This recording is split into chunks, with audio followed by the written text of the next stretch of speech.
I'll seek you out, flay you alive. Hey guys, Pogo here, and welcome to episode 1 of JavaScript and jQuery. In this series, we are going to use JavaScript and the jQuery library to enhance our web pages. This series is complementary to the Web Design Basics series. While Web Design Basics will show you how to use HTML and CSS to design your web pages, this will show you how to use JavaScript and jQuery to enhance your web pages and make them dynamic. In this episode, I first want to do a quick comparison between HTML and JavaScript, because that's always a very important question. Just look at a few basics of JavaScript. Don't want to get too in-depth with it because it's a very simple language. It's a lot like PHP and many other languages that you probably already know. But then we're going to take a look at the jQuery library, what exactly it does, and a little bit of how it works. So first of all, to compare this to PHP. PHP is really made for generating web pages. A perfect example is if you want to read in data from a database and display it on your page. Maybe you have a list of clients and you want to render it in a nice looking table on a website so that you can see a list of all of your clients and all the information that you have about them. That's a good example of PHP. PHP will access the database, get the information, and then emit or display, result in some HTML markup. JavaScript is made for working with web pages after they have been fully loaded. Here's a good example of this. Let's say I want to make a timer that counts up from 0. Every second it'll add 1, so it'll count from 0 seconds to 1 second to 2 seconds, and so on and so forth. I can't do this with PHP because after a web page is fully loaded, the PHP doesn't exist. The PHP results in HTML, and the end user does not see any of the PHP code on a web page. JavaScript will allow me to do this. JavaScript kicks in while and after a web page has been loaded. So after the page has been completely loaded, I could click a start button, and that would cause the number to count from 0 to 1 to 2 as a timer. So PHP is great for generating web pages, but you can't use PHP after the web page has already been generated. JavaScript is what you need to change a web page that the user already sees.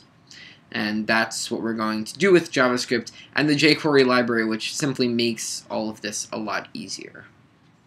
So let's just take a quick overview of JavaScript, just a few features of it that are important to know in order to start working with jQuery.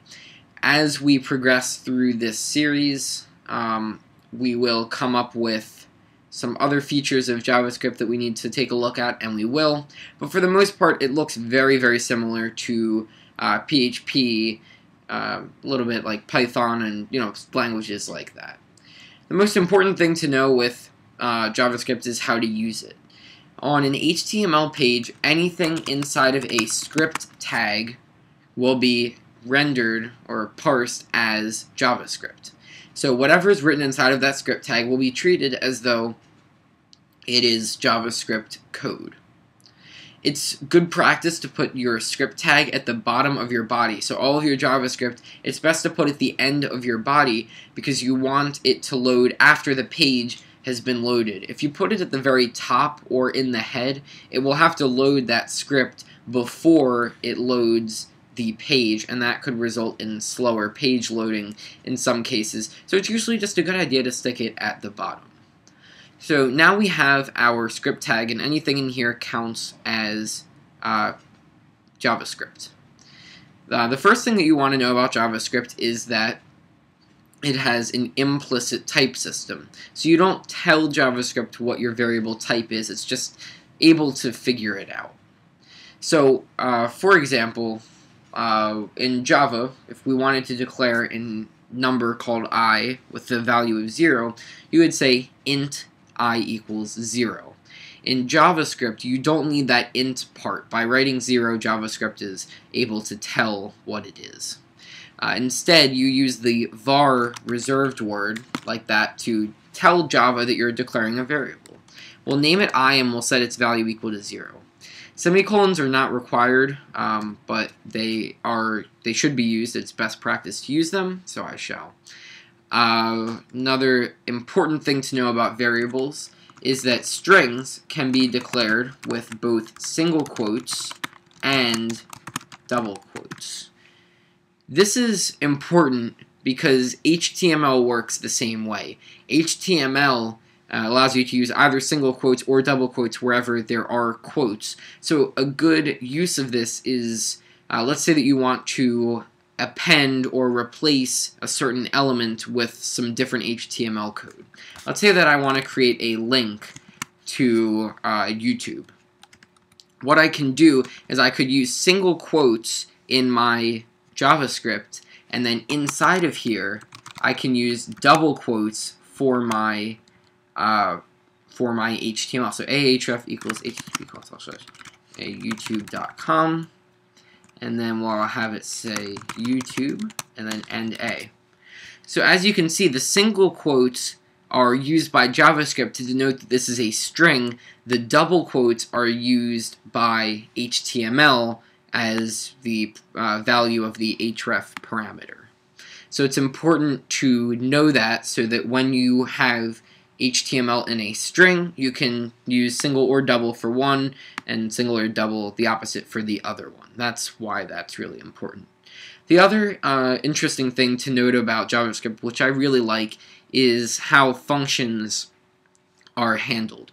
If you want to declare a function, you can simply say, I'm going to rename this to link. So we could declare a function called a. Right, function a, you can put any parameters that you want in the parentheses, and then inside of here you could just do something. Document.write hello, and that is plain JavaScript to write the word hello to the document. If you want to call it, you simply just write a. But here's a cool thing that you can actually do here.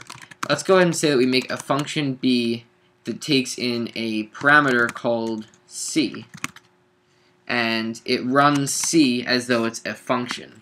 I could then call b, passing it a as a parameter, and it would run a.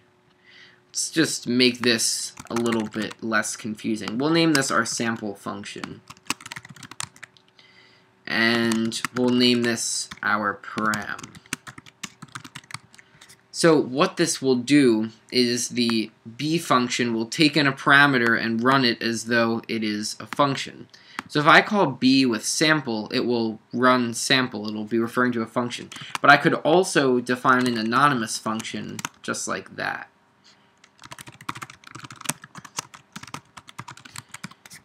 And what this will do is p takes one parameter, so I can define a function right there instead of, creating it like I did with the sample function.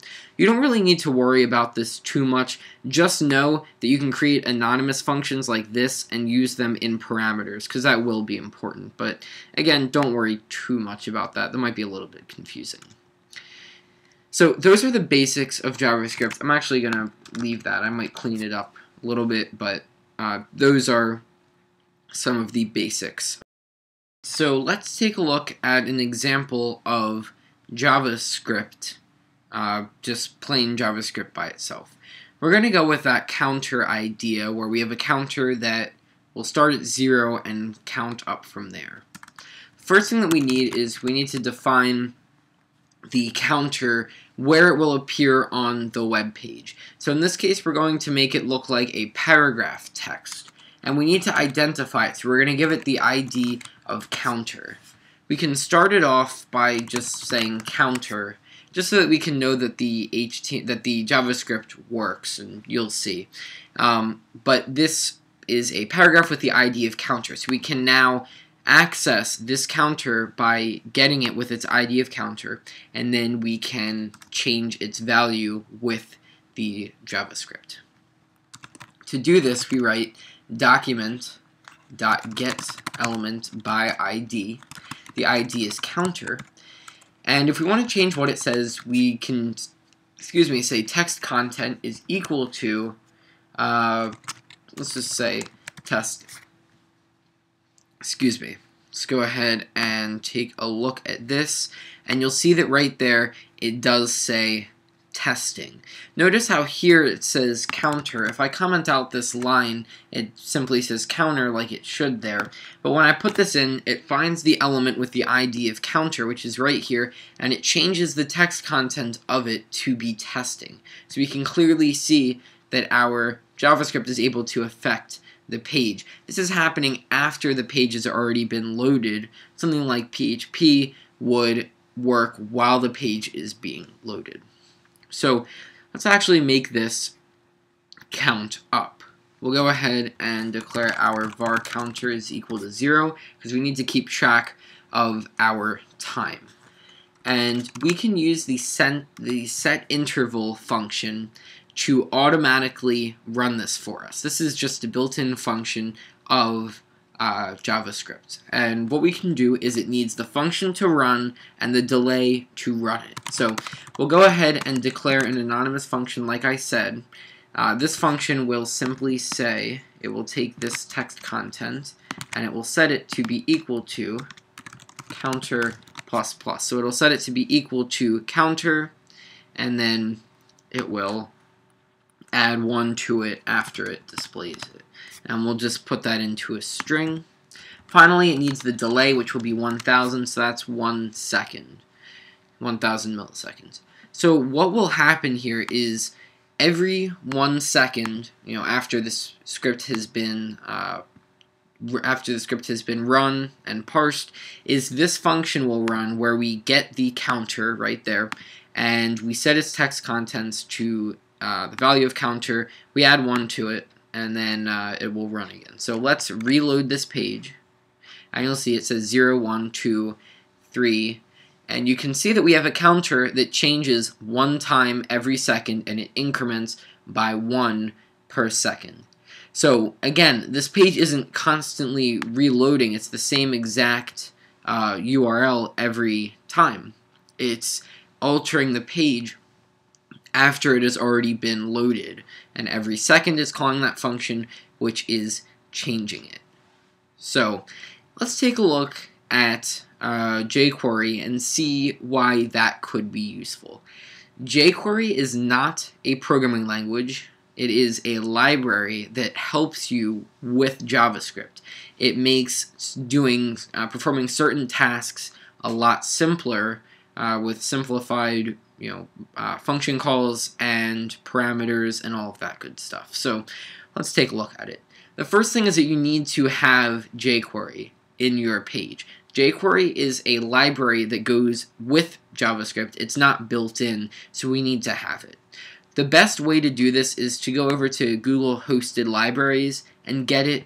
You don't need to actually download the Jquery from the Jquery website and upload it to your own website, because Google and plenty of other places will actually host Jquery for you. If we go here to Jquery, we can grab this little snippet of the Jquery script, and to do this we go on top of our script and we just paste it in. We need to put this on top of our script because what's going to happen is it's first going to get this script here, and then it's going to evaluate the script, and then from now on anything inside of here will be accessible to this. This is the script that we are writing. So we stick that up there, and Jquery is now usable. One important thing that you want to do is remove the HTTPS : and just use the / there. You don't really need to worry about that. It just allows you to access the library through HTTP and HTTPS. You can look it up if you're really curious, but it's just a little trick to make things easier. So now that we have Jquery available to us, what exactly will it do? Well, Jquery is called a Selector Engine, and it allows you to easily select or find elements on the page and then do different things with them. So for a second, let's just comment out what we already have. everything that you do with jQuery is going to use the $sign. The $sign is the variable and function of PHP. So you can treat the $sign like it's a function, and you can put a parameter in there, which I'll show you, and you can also treat it as a variable and use a dot. You can also, I believe, use jQuery just like that, but I like to use the $sign. So first of all, let's try and select or find our element called counter. We know we can do that regularly by saying document.getElement by ID and then the name of the ID. With jQuery, we use our $sign function, and its parameter is going to be text. Now this is where you will tell jQuery what to look for, and there's a very specific way of doing it. If I want to find an element called P, I simply use P. So I can go ahead and write, this will find all elements with tag P. So for example, it'll find this paragraph right there. If I use a .css, this will find all elements with CSS class CSS. So for example, if I say class is equal to CSS, then anything stylized with CSS would show up there, or whatever the class is. So you use a dot if you want to specify that you're checking for a style or a class. Finally, you use the pound symbol or hashtag, or those of you who do social media, to find something with an ID. So for example, the ID of counter, so it will say this will find all elements with ID, and I'm just going to call it ID, because we're going to actually do that. So if I want to find this P element with the ID of counter, I would obviously want to use the ID counter. So I'm telling jQuery to look for anything with the ID of counter, and I can use the dot here to do something with it.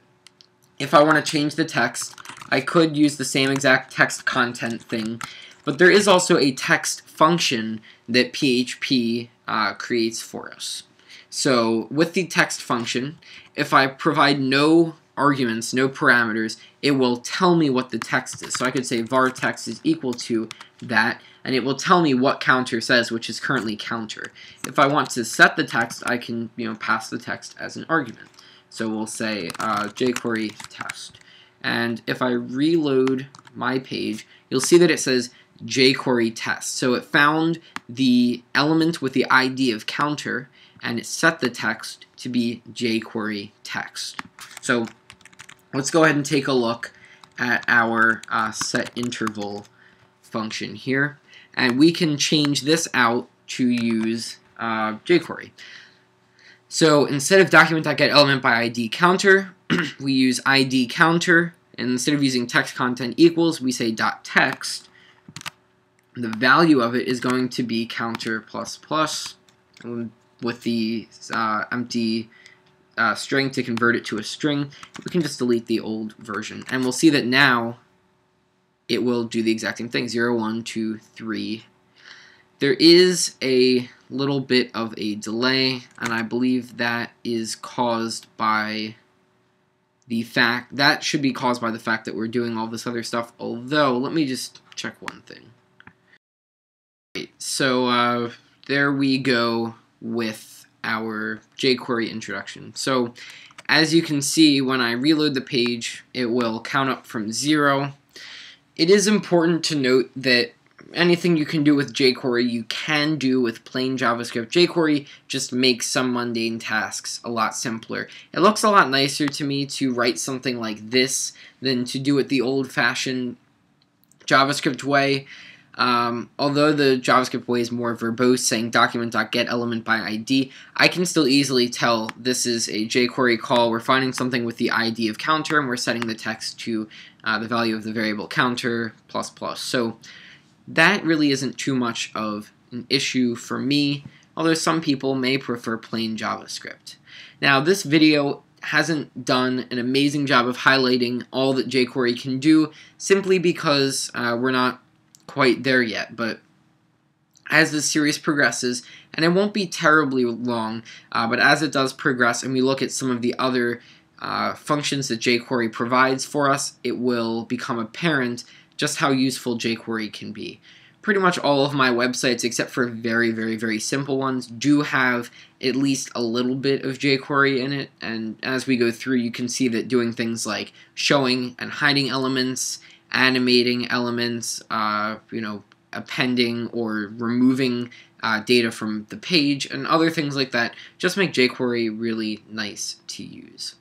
So as always, subscribe if you want to see more, comment with what you want to learn. If you like this video, click the like button, and I'll see you guys soon with some more coding. Bye for now.